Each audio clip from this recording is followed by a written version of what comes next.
everybody, it's Brian with Engadget. We're here with Eric from Pebble. You're in town for, why are you in town? Hanging out. We were just in Boston Yeah. for Hack MIT, and so we thought stop by New York on the way back. Hack MIT was over the weekend. It was this like 24 hours of just like pure hacking, and we brought a whole bunch of Pebbles and brought the our developer evangelist and set up shop for overnight in some arena at MIT, and yeah, it was pretty cool. A ton of Pebble apps came out. Is that new for you guys? Have you guys been involved with the open source hacker community for a while? Well, Pebble's always been super hackable, but only recently has the SDK got to the point where people can actually start making like really cool apps for it, and so we're starting to talk about it. We're getting a hell of a lot of feedback too from developers on like what are they doing, what are the ways that we can improve, and yeah, taking it from there. You know, the conversation I have with everybody when we're talking about smartwatches is where is the killer app? You know, what software is going to convince people that they need one of these things on their wrists? So I think for most people, the killer app is definitely notifications. So Pebble provides a great experience for delivering SMS, iMessage, email messages right to your wrist. You know, when you get the new message, it vibrates, and you can glance down and read right away. You know, what is the message? So people use it to kind of make better time management decisions. They, you know, see an email come in and they say, actually, this is something that I need to like interrupt what I'm doing, go off and take the message, or maybe a call that comes in. You can see who's calling and you know quickly answer it. So not being rude is the killer app. Yeah, and really just like meshing well with your life. So if you're running around a lot, being able to see messages without having to take with your phone is actually an advantage.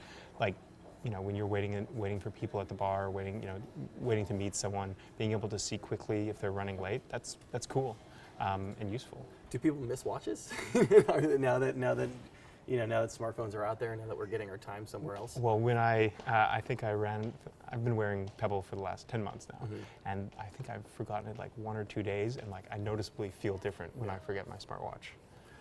Is it going to take a huge company? I mean, this is you know the argument that we keep hearing, that it's going to take a Samsung or an Apple to really make this a very viable space. I mean, is that what it's going to take? Is it going to take that kind of push, or are you guys going to be the driver? I don't know. I think part of the reason why people are talking about smartwatches was very much because Pebble hit the nail on the head, combined a lot of these different features that people had been like really looking forward to, like iPhone integration, long battery life, daylight readable screen. And when we launched on Kickstarter last year, that was the spark that most people needed to be able to actually get, you know, into the mindset of, yeah, I want to wear this type of technology on my wrist. There had already been competitors up to that point. Sony had been making a watch. Microsoft made a watch for like 5 years, and there was a reason why none of those took off. And the reason was because I don't think they combine the technology. Like, we're not doing rocket science here. It's not like revolutionary technology. It's more about thinking about the experience, the user experience. How are people using this on their wrist? So I assume there's probably a new one on the way in the near future. For Pebble? Yeah. No, I think like what we're focused on right now is software. Like we know that there's hundreds of thousands of Pebbles out there. Yeah. We have our Kickstarter backers that were the first people to support us. Our job now, like almost exclusively as a company, is to move the software forward. Pebble has a really cool ability to update the firmware over the air. So even if you bought your Pebble, it gets better over time as we publish new software updates for it.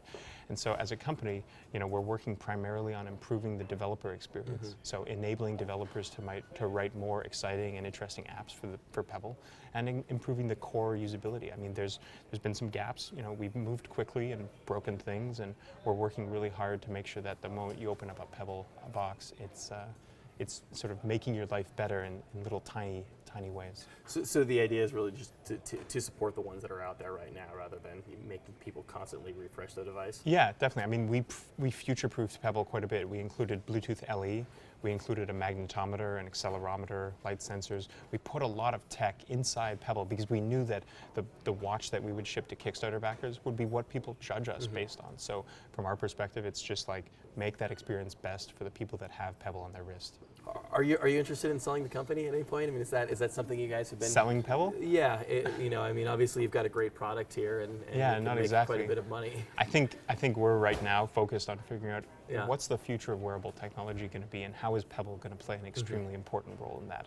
I mean, when you think about it, watches are a piece of wearable technology that people have been wearing for, you know, over a century now, and what we're hoping is that Pebble is going to be the first platform that people put intelligence on their body 24/7. So, you know, certainly you could scale it up a little bit larger, but you're more worried about the involvement. You know. Yeah, we have a dream. We have like a plan for what we're doing, and we want to execute on that because Like I mean, by virtue of being one of the first companies to work on this, we get to set the bar. We get to set the tone of how do wearables work, what's the interaction, what's the UI, and we make mistakes, we fix them, but we get to do that, and it's an awesome feeling. It sounds like there aren't any kind of glaring mistakes in the hardware right now, though, if you guys are kind of sticking around with No, it. it's mainly on the software side. Okay. There's just a lot of work to do. Yeah, what sorts of mistakes have you guys made? It's not so much mistakes, it's just like we move fast and we break things. You know, Yeah. in a similar perspective to a lot of the web startups out there, you know, we prefer launching something and then sort of iterating and fixing it based on feedback that we get from our community, rather than waiting an infinite amount of time for the perfect software. Are you doing a lot of the app development in-house? A portion of it. We did things like we had a developer retreat about a month ago where we flew people from all around the world who had been making Pebble apps out to our office, and we basically had a mini hackathon for 5 days where people just like came in, we showed them some new stuff, we got them working, and you know, we were just sitting there one-on-one with developers getting feedback. Yeah. What app has most surprised you thus far?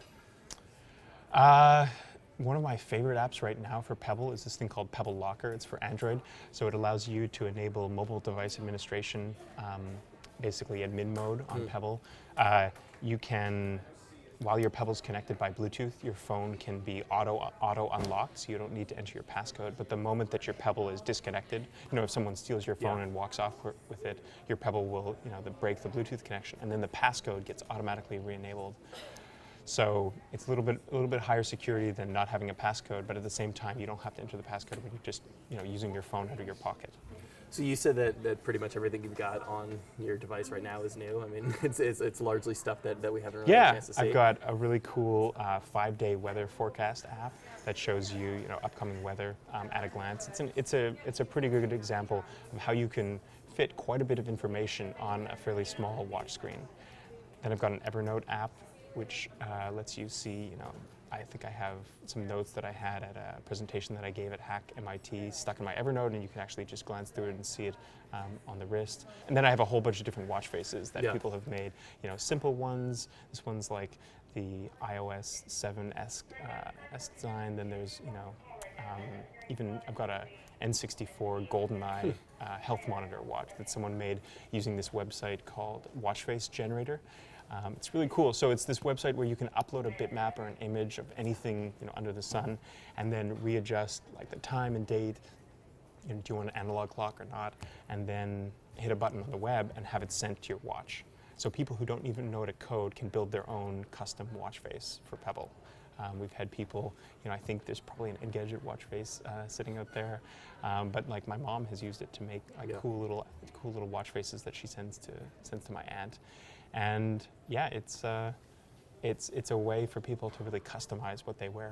So people are hacking the hardware, people are hacking the software. I mean, you're just perfect. You've got it out there, and you're just waiting to see what people will do with it. Yeah, and helping people along the way.